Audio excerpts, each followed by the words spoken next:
Hey there, this is Sheryl, mental toughness coach, published author, speaker, and mother to a couple of amazing kids who happen to be high school and college student athletes. This is the third in a three-part series titled How Teens Can Take Control of Their Confidence. Today we're going to talk about voice, but before we do that, I'd like you to consider something. Teens and world-class athletes have something in common. They need to know how to perform their best under pressure, and they need to know how to do this consistently. It's unlikely that most teens will be world-class performers, but they can learn to think like a champion so they can do their best. A vital part of teens doing their best is them believing that they can accomplish something. They need to be confident so they can perform at their highest level possible. If teens are not confident, it tends to be distracting for them, it tends to fuel doubt, and ultimately it really disrupts their true ability. Take this story as an example. There was a young gentleman who took a practice test for the ACT college entrance exam. He ended up getting a 32 out of a 36, which is of course very respectable.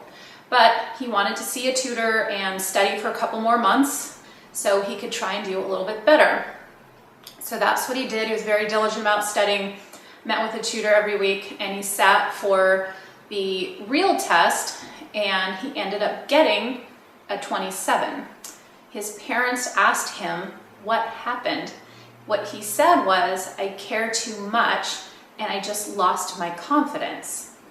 So that can be problematic.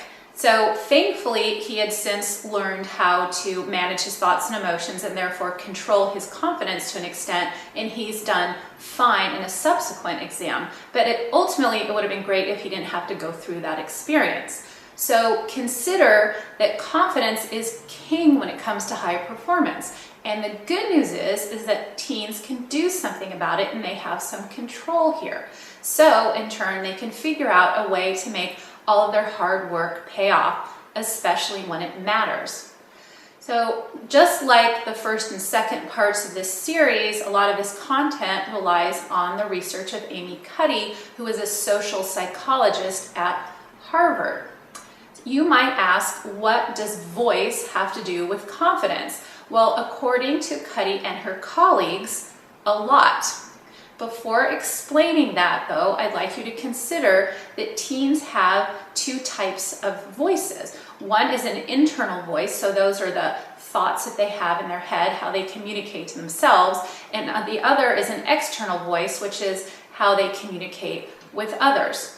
So here's the first tip on how teens can control their confidence using voice, and that is they shouldn't rush their words.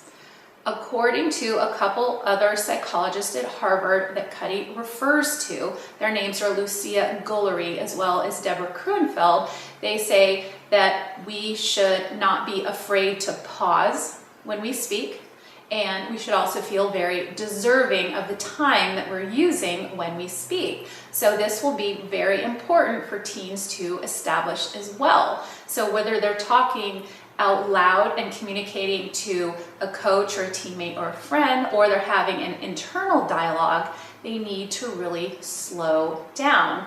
So if teens can learn to spread out their voice, it can help them feel fearless.